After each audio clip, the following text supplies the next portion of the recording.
ऐसे मैच तो था एमआई और केकेआर के बीच, और आपको पता है कि इधर मैं पिच रिपोर्ट से लेके हर एक गेम चेंजिंग मोमेंट्स को डिटेल्स में ब्रेक डाउन करता हूं। लेकिन आज हम पहले रोहित शर्मा का रिव्यू करते हैं, समझते हैं कि रोहित के फैंस और एमआई के मैनेजमेंट के बीच कौन सही है। According to Rohit Sharma fans, Rohit is the best T20 batsman. Rohit को तो कोई रिप्लेस नहीं कर सकता है। और एमआई के मैनेजमेंट ने ये कहा था कि हमने रोहित को कैप्टनसी से इसलिए हटाया क्योंकि रोहित का लास्ट कुछ साल में बैट से परफॉर्म नहीं आया है, तो हम चाहते हैं कि वो फ्रीली खेले, उन पे कैप्टनसी का दबाव ना रहे, इसलिए हमने कैप्टनसी से हटा दिया रोहित शर्मा को। एमआई के मैनेजमेंट गलत तो बोला है, क्योंकि एमआई के मैनेजमेंट ने यही कहा कि कुछ सालों से रोहित का बैट से परफॉर्म नहीं आ रहा है। कुछ सालों से नहीं, बहुत सालों से रोहित का बैट से परफॉर्म नहीं आ रहा है आईपीएल में, बहुत सालों से। मैं आपको एक स्टेट्स बोल देता हूं, रोहित शर्मा और संजू सैमसन बस दो टॉप ऑर्डर बैट्समैन है। फिर से बोल देता हूं, रोहित शर्मा और संजू सैमसन बस दो टॉप ऑर्डर बैट्समैन है जिन्होंने पिछले 10 साल में आईपीएल में एक सीजन में 500 रन नहीं बनाया है। एक सीजन में 500 रन नहीं बनाया है लास्ट 10 साल से। ये जो नए प्लेयर्स है ना, आए हैं ना आईपीएल में, जायसवाल, गिल, ऋतुराज, कॉनवे, इन्होंने भी 500 रन का सीजन खेल चुके हैं ये लोग भी। लेकिन रोहित शर्मा से पिछले 10 साल से 500 रन नहीं बन रहा आईपीएल में। एक टॉप ऑर्डर बैट्समैन हो गए, वो भी ओपनिंग पोजीशन में। आप पिछले 7 साल का रोहित शर्मा का आईपीएल स्टैट्स देख लो एक बार। 2018 में 14 मैचेस, 286 रन, 24 का एवरेज और 133 का स्ट्राइक रेट। अरे रोहित शर्मा का स्ट्राइक रेट तो बढ़िया रहता है, बस विराट कोहली का स्लो है। 2019 15 मैचेस, 405 रन, 29 का एवरेज, 128 का स्ट्राइक रेट। 2020 12 मैचेस, 332 रन, 29 का एवरेज, 127 का स्ट्राइक रेट। 2021 13 मैचेस, 381 रन, 29 का एवरेज, 127 का स्ट्राइक रेट। 2022 14 मैचेस, 268 रन, 19 का एवरेज, 120 का स्ट्राइक रेट। 2023 16 मैचेस, 332 रन, 20 का एवरेज, 133 का स्ट्राइक रेट। और 2024 में 11 मैचेस, 326 रन, 32 का एवरेज, 154 का स्ट्राइक रेट। अभी एक बार 2024 को इग्नोर करो, बाकी जो भी है पिछले 6 साल का उसमें देखो स्ट्राइक रेट। सिर्फ एक साल 133 का है, बाकी सब 120, 127, 128। ये T20 का स्ट्राइक रेट है। और एवरेज भी देख लो, सब 30 के नीचे है, सब 30 के नीचे है, 29, 19, 20, 24। इस साल अभी भी 3 मैच बाकी है, और मैं लिख के देता हूं बाकी 3 मैच में स्ट्राइक रेट भी कम होगा और एवरेज भी कम होगा। बाकी 3 मैच पे स्ट्राइक रेट भी कम होगा, एवरेज भी कम होगा, मैं लिख के दे सकता हूं। और मैं इधर रोहित शर्मा के T20 वर्ल्ड कप के स्टेट्स के बारे में बात नहीं करूंगा। सबको पता है कि Rohit Sharma T20 world cup में कैसा बैटिंग करता है, सबको पता है। उन्होंने कितने बार हमको मरवाया T20 वर्ल्ड कप में, ये बात किसी से छुपा नहीं है, सबको पता है। जब रोहित शर्मा ओपनिंग करता है एमआई के लिए और इंडिया के लिए भी T20 में, उसका मतलब यह है कि मिडिल ऑर्डर पे ऑलरेडी प्रेशर आ गया है, क्योंकि विकेट तो पहले ओवर दूसरे ओवर में चला जाएगा। उसके बाद मतलब इंडिया के लिए विराट कोहली एज ओपनर मान लो, क्योंकि हर एक मैच में पहले विकेट चला जाता है वर्ल्ड कप में, विराट कोहली जाता है पावर प्ले में बैटिंग करने के लिए।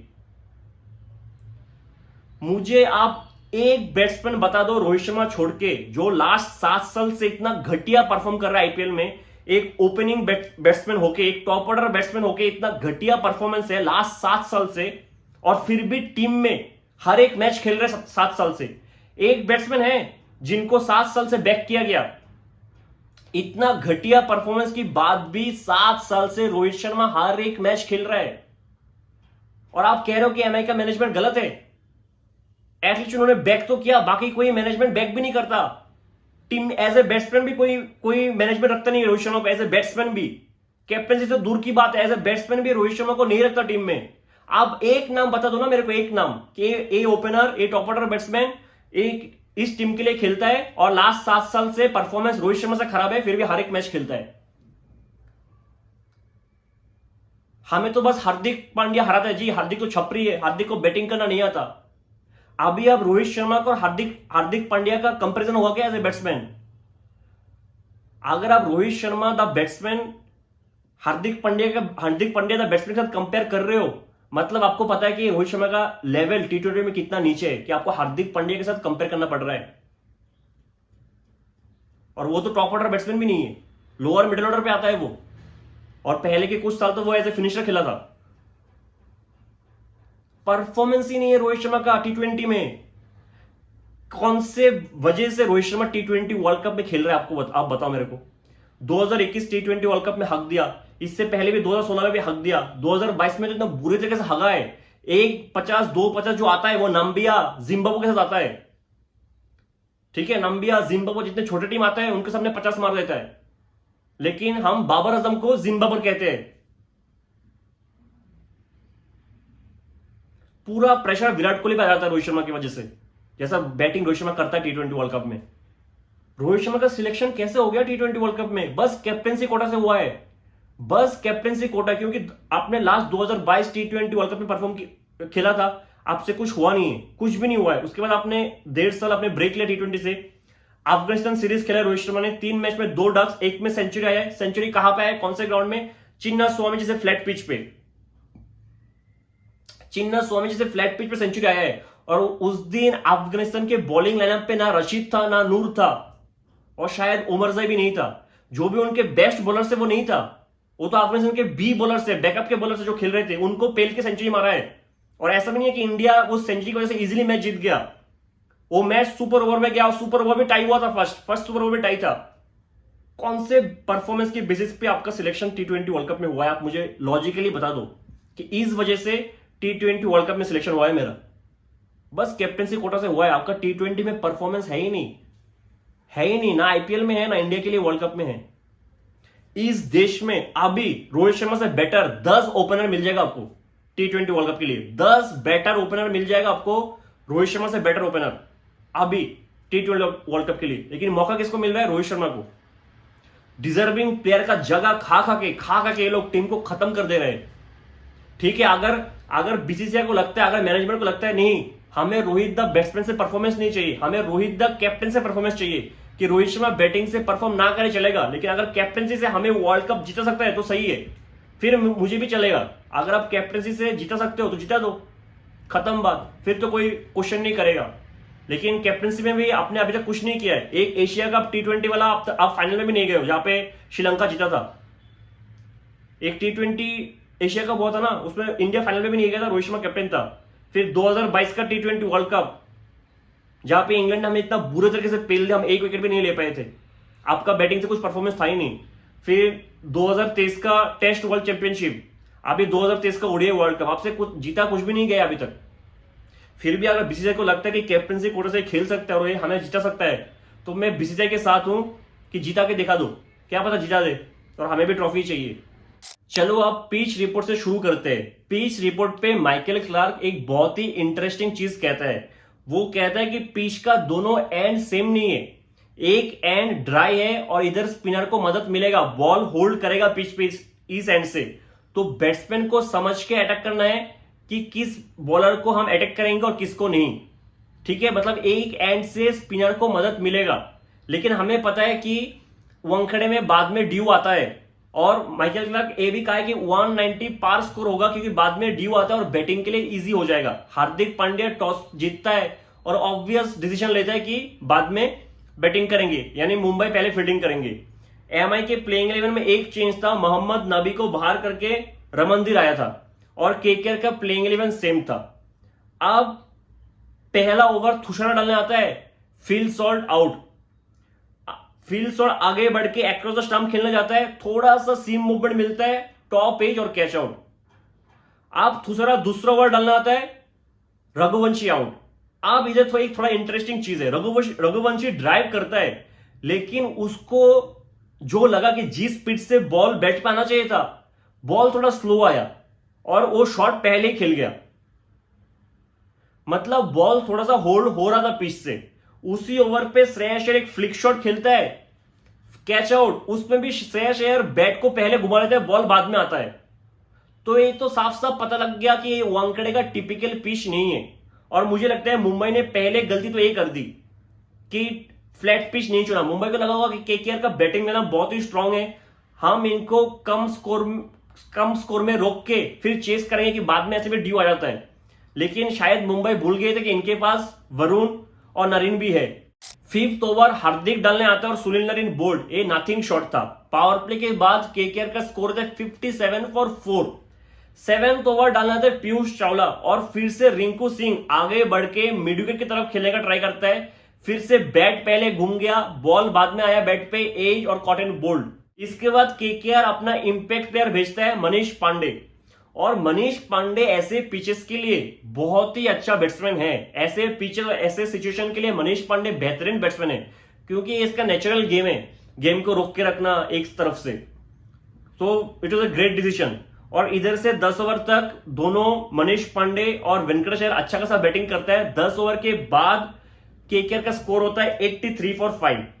अब मुझे ऐसा लगता है कि 83 फॉर 5 हो गया तो हार्दिक पांड्या को बुमराह को एक ओवर देना चाहिए था मनीष पांडे के सामने, कि आप विकेट लेके मैच को खत्म करो और 120 130 पे केकेआर को खत्म करो, रोक दो। लेकिन हार्दिक पांड्या ने किया ही नहीं। हार्दिक पांड्या रसल के लिए बुमराह का 3 ओवर बचा के रखा था, जो बात मुझे बिल्कुल भी समझ में नहीं आया है, बिल्कुल भी। एक नया बैट्समैन आया है, अपना फर्स्ट आईपीएल मैच खेल रहा है इस साल, आप उसको प्रेशर में डालो आपका बेस्ट बॉलर लाके। ये बेसिक कैप्टेंसी फॉल्ट था, मतलब लाना ही चाहिए था। ऑब्वियस था कि आप बुमराह के लाओ, विकेट लो और मैच खत्म करो। इधर से वेंकटेश अय्यर और मनीष पांडे काफी अच्छा बैटिंग करते हैं। 13th ओवर के बाद केकेआर का स्कोर होता है 109 फॉर 5। ऑलरेडी 52 रन का पार्टनरशिप हो गया था। उसके बाद बुमराह डाला था 14th ओवर, जब दोनों बैट्समैन सेट हो गए थे। उस ओवर में 12 रन आया था। 15 ओवर के बाद केकेआर का स्कोर होता है, 16th ओवर के बाद केकेआर का स्कोर होता है 133 फॉर 5। और 17th ओवर डाला था हार्दिक पांड्या। पहले ही बॉल पे मनीष पांडे एक छक्का मारता है। नेक्स्ट बॉल पे मनीष पांडे आउट, 31 बॉल्स 42। आप कहोगे कि मनीष पांडे का इनिंग्स स्लो था, लेकिन एक टाइम पे केकेआर 57 फॉर 5 था, और मनीष पांडे का रोल ही ये था कि आप इनिंग्स को बिल्ड करो और ऐसा प्लेटफॉर्म बनाओ जहां से आके रसेल बड़ा हिट खेल सकते हैं। और मनीष पांडे ने अपना रोल बेहतरीन निभाया है।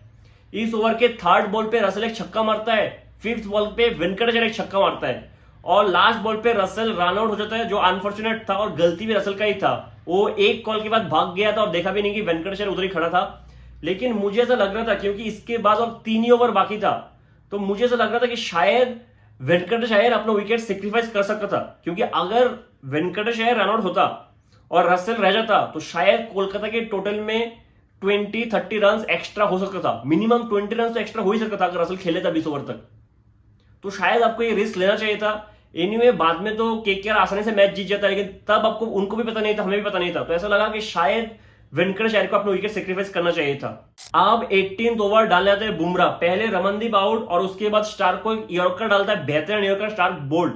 19th ओवर पे 12 रन आता है और लास्ट ओवर में बुमराह आके वेंकटेश अय्यर को बोल्ड कर देता है। Venkatesh Iyer 52 ball 70, brilliant knock. KKR का स्कोर होता है 169। और मुझे उस टाइम पे लगा कि स्कोर पार स्कोर से भी बहुत नीचे था, क्योंकि हमें पता है कि वानखेड़े के पिच में कितना ड्यू आता है।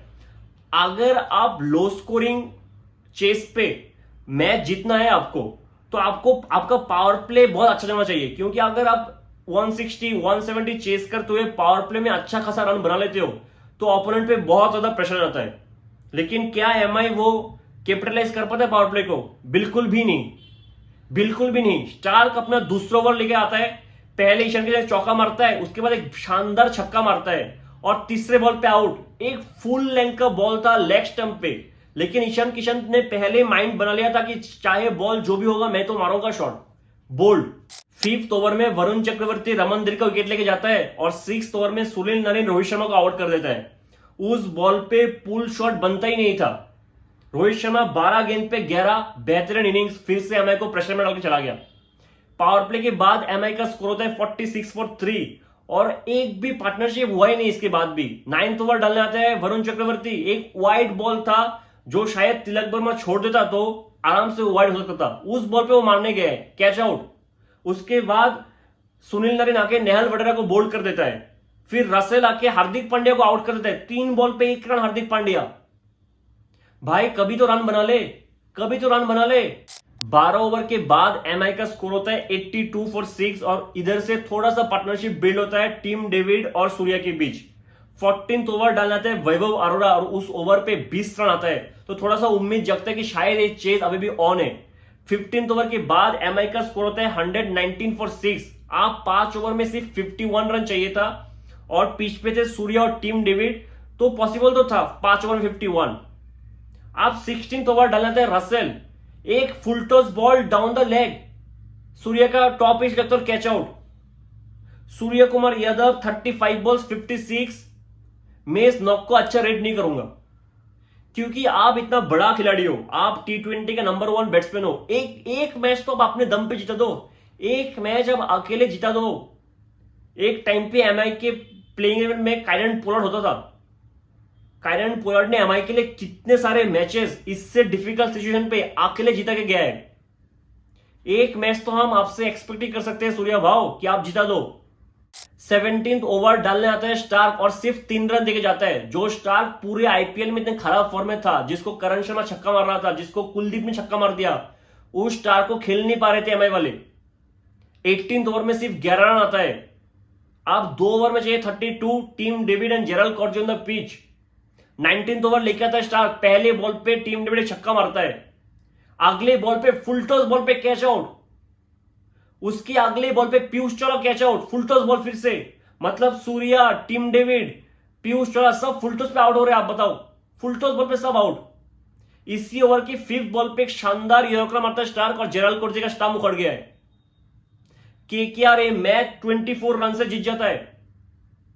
24 रन, 169 को डिफेंड कर लिया केकेआर ने, वो भी वानखेड़े के पिच पे।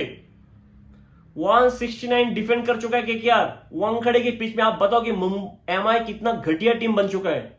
इतने बड़े बड़े नाम है और सबसे फनी चीज तो ये है कि सब प्लेयर्स इंडिया को टी20 वर्ल्ड कप में रिप्रेजेंट करेंगे। सब प्लेइंग इलेवन में रहेंगे। सूर्या, रोहित शर्मा, बुमराह, हार्दिक पांड्या सब प्लेइंग इलेवन में रहेंगे टी20 वर्ल्ड कप में। इनसे 169 चेज नहीं हो रहा। जो मिचेल स्टार्क पूरे आईपीएल में तक गंदा परफॉर्म किया, उन्होंने कल 4 विकेट ले लिया 33 रन देके।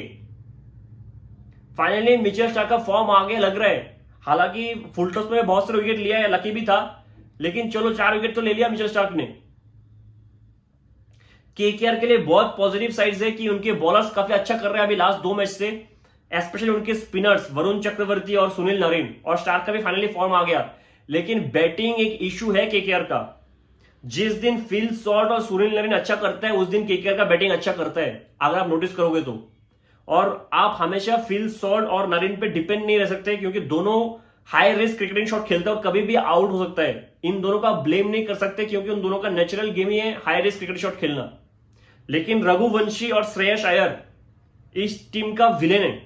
रघुवंशी शायद 1 या 2 मैच में रन बनाया था, एक में हाफ सेंचुरी आया था मुझे याद है पहले मैच में उनका, और एक मैच में शायद 30-30 बनाया था। श्रेयस अय्यर का भी एक हाफ सेंचुरी आया था आरसीबी के साथ, उसके बाद भी एक 30-20 का एक इनिंग्स आया था 28 का। श्रेयस अय्यर पूरे आईपीएल में श्रेयस की रन ही नहीं है, ना रघुवंशी का रन आ रहा है।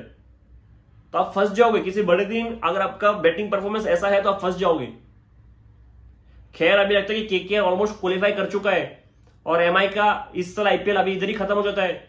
मैं चाहता हूं कि अभी स्टार प्लेयर्स अभी चले जाए, 3 मैच ड्रॉप करके वर्ल्ड कप खेलने के लिए जाए, थोड़ा प्रैक्टिस करे उधर जाके पिच पे, और रोहित शर्मा वर्ल्ड कप में अच्छा बैटिंग करे। ऐसा ना हो कि पहले बॉल पे दूसरे बॉल पे आउट हो जाए।